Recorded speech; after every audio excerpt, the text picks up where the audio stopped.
So we're just going to go through the fourth move of the short form hypno qigong sequence. This one's cloud hands, but a different version. I'm just sharing this one, by the way.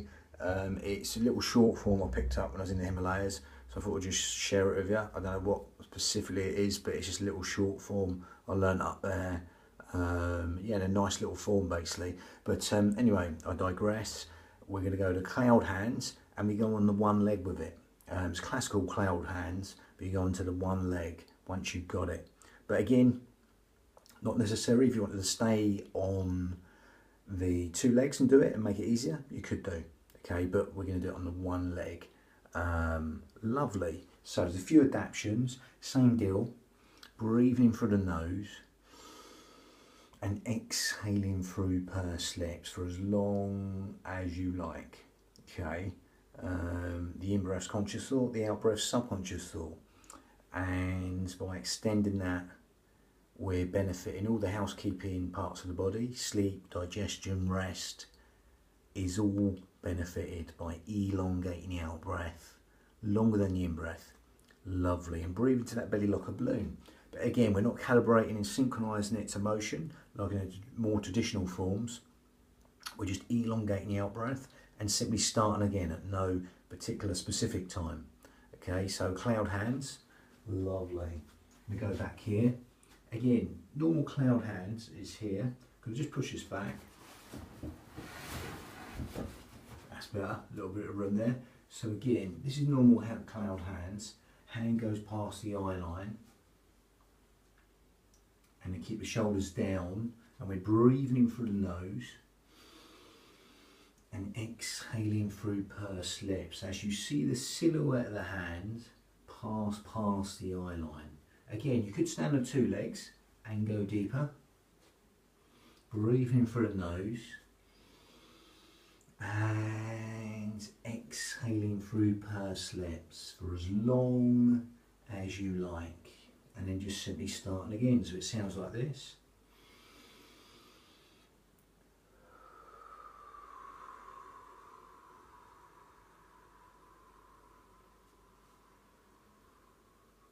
As the hand passes clockwise and anti-clockwise, they pass the hands.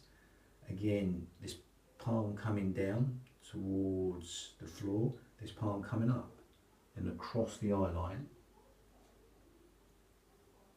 Then they change from side to side, breathing through the nose and exhaling through pursed lips for as long as you like.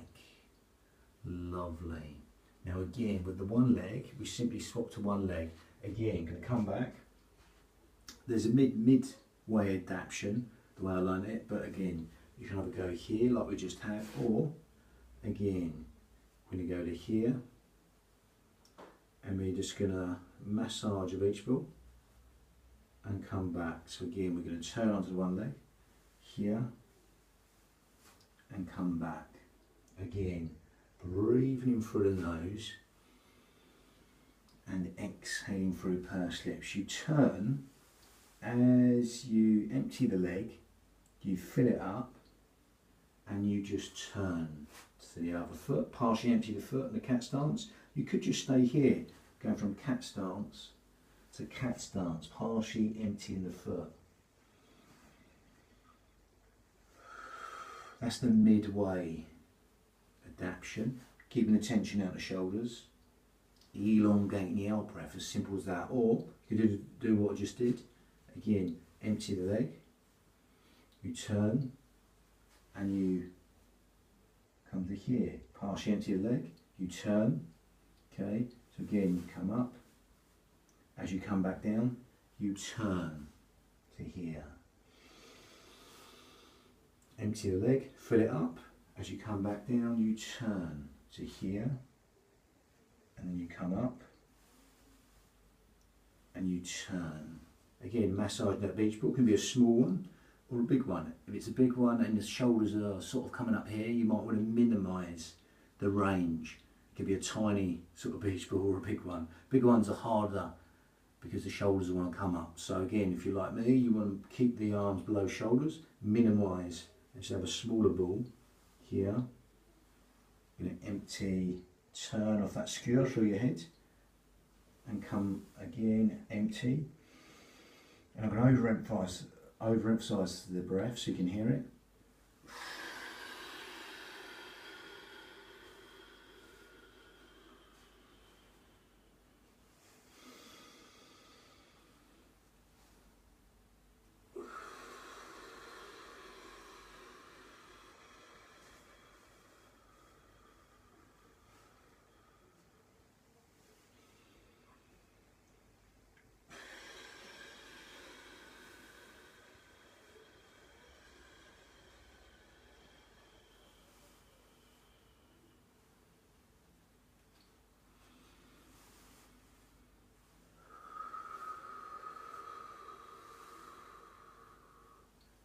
And again, empty the legs and go again.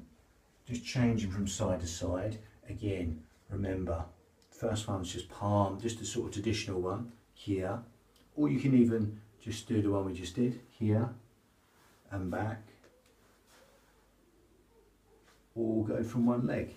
When you're dropping a leg, we change to here. Then we come back, we're dropping the leg, and we change to here. Okay, when we drop the leg, we change. Again, just feeling that gentle exchange from side to side. Again, the sort of analogy within Tai Chi or Qigong is if you had a leaf on one hand, it would unbalance you to the other side. So you're just thinking of a lot of pair of scales, especially with this one. Again, there's sort of like two scales passing each other and changing, but take your time. There's quite a lot going on. I've just noticed my shoulders are coming up, so you have to remind them to come down. Again, a lot of us, including me, are overactive in the upper traps. They want to just take over. So really be aware of that. I think that's a really important thing. You don't want to encourage this sort of posture, sort of like the stress response. You do the opposite. So really focus on keeping them shoulders down. As with any move, if you want to just stick to quality moves and just minimise the moves, how many you do, and then have a rest, then do that. If it means just that helping you keep your shoulders down, do that for quality rather than quantity, just doing loads and then the shoulders coming up here. Lovely. That was the fourth move of the short Himalayan form, Qigong form, hypno Qigong form. Fifth one is lotus leg kick. Lovely. Bang.